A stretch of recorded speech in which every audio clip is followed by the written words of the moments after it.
Tarde de agosto. A la memoria de Manuel Michel. Nunca vas a olvidar esa tarde de agosto. Tenías 14 años. Ibas a terminar la secundaria. No recordabas a tu padre, muerto al poco tiempo de que nacieras. Tu madre trabajaba en una agencia de viajes. Todos los días, de lunes a viernes, te despertaba a las 6:30. Quedaba atrás un sueño de combates a la orilla del mar, ataques a los bastiones de la selva, desembarcos en tierras enemigas, y entrabas en el día en que era necesario vivir, crecer, abandonar la infancia. Por la noche miraban la televisión sin hablarse. Luego te encerrabas a leer las novelas de una serie española, la colección Bazooka, relatos de la Segunda Guerra Mundial que idealizaban las batallas y te permitían entrar en el mundo heroico que te gustaría haber vivido. El trabajo de tu madre te obligaba a comer en casa de su hermano. Era hosco, no te manifestaba ningún afecto y cada mes exigía el pago puntual de tus alimentos. Pero todo lo compensaba la presencia de Julia, tu inalcanzable prima hermana. Julia estudiaba ciencias químicas. Era la única que te daba un lugar en el mundo, no por amor, como creíste entonces, sino por la compasión que despertaba el intruso, el huérfano, el sin derecho a nada. Julia te ayudaba en las tareas, te dejaba escuchar sus discos, esa música que hoy no puedes oír sin recordarla. Una noche te llevó al cine, después te presentó a su novio. Desde entonces odiaste a Pedro, compañero de Julia en la universidad. Se vestía bien, hablaba de igual a igual con tu familia. Le tenías miedo. Estabas seguro de que a solas con Julia se burlaba de ti y de tus novelitas de guerra que llevabas a todas partes.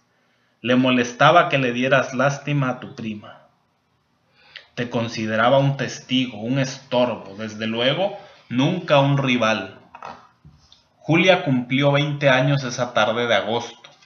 Al terminar el almuerzo, Pedro le preguntó si quería pasear en su coche por los alrededores de la ciudad. Ve con ellos, ordenó tu tío. Sumido en el asiento posterior te deslumbró la luz del sol y te calcinaron los celos. Julia reclinaba la cabeza en el hombro de Pedro. Pedro conducía con una mano para abrazar a Julia. Una canción de entonces trepidaba en la radio. Caía la tarde en la ciudad de piedra y polvo. Viste perderse en la ventanilla las últimas casas y los cuarteles y los cementerios. Después, Julia besaba a Pedro, tú no existías hundido en el asiento posterior. El bosque, la montaña, los pinos desgarrados por la luz llegaron a tus ojos como si los cubrieran para impedir el llanto. Al fin Pedro detuvo el Ford frente a un convento en ruinas.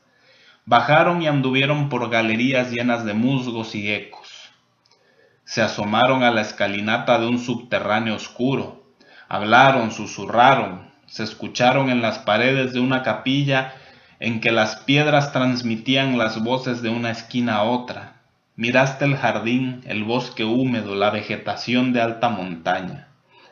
Te sentiste ya no el huérfano, el intruso, el primo pobre que iba mal en la escuela y vivía en un edificio horrible de la colonia Escandón, sino el héroe de Dunkirk, Narvik, Trobuk, Midway, Stalingrado, el Almain, el desembarco en Normandía, Varsovia, Montecassino, las Ardenas, un capitán del Afrika Korps, un oficial de la caballería polaca en una carga heroica y suicida contra los tanques hitlerianos, Rommel, Montgomery, von Rundstedt, Zhukov. No pensabas en buenos y malos, en víctimas y verdugos.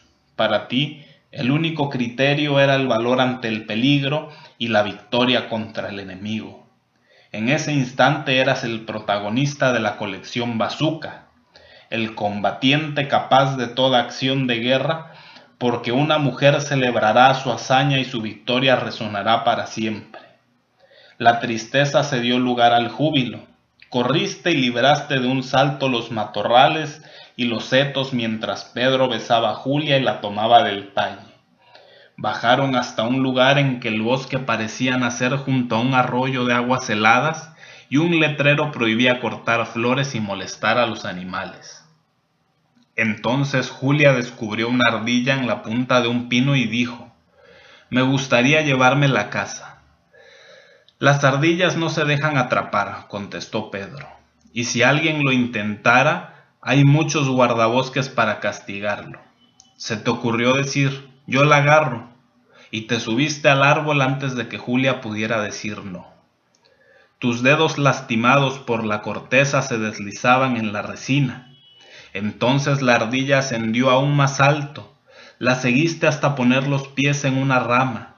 Miraste hacia abajo y viste acercarse al guardabosques y a Pedro que, en vez de ahuyentarlo en alguna forma, trababa conversación con él, y a Julia tratando de no mirarte y sin embargo viéndote. Pedro no te delató y el guardabosques no alzó los ojos, entretenido por la charla. Pedro alargaba el diálogo por todos los medios a su alcance. Quería torturarte sin moverse del suelo. Después presentaría todo como una broma pesada y él y Julia iban a reírse de ti. Era un medio infalible para destruir tu victoria y prolongar tu humillación. Porque ya habían pasado 10 minutos. La rama comenzaba a ceder. Sentiste miedo de caerte y morir, o lo peor de todo, de perder ante Julia. Si bajabas o si pedías auxilio, el guardabosques iba a llevarte preso. Y la conversación seguía, y la ardilla primero te desafiaba a unos centímetros de ti, y luego bajaba y corría a perderse en el bosque, mientras Julia lloraba lejos de Pedro, del guardabosques y la ardilla, pero de ti más lejos, imposible. Al fin el guardabosques se despidió. Pedro le dejó en la mano algunos billetes y pudiste bajar pálido, torpe, humillado, con lágrimas que Julia nunca debió haber visto en tus ojos, porque demostraban que eras el huérfano y el intruso, no el héroe de Iwo Jima y Montecassino. La risa de Pedro se detuvo cuando Julia le reclamó muy seria: «¿Cómo pudiste haber hecho eso? Eres un imbécil, te aborrezco». Subieron otra vez al automóvil. Julia no se dejó abrazar por Pedro. Nadie habló una palabra. Ya era de noche cuando entraron en la ciudad. Bajaste en la primera esquina que te pareció conocida. Caminaste sin rumbo algunas horas y al volver a casa le dijiste a tu madre lo que ocurrió en el bosque. Lloraste y quemaste toda la colección Bazooka y no olvidaste nunca esa tarde de agosto. Esa tarde, la última en que tú viste a Julia.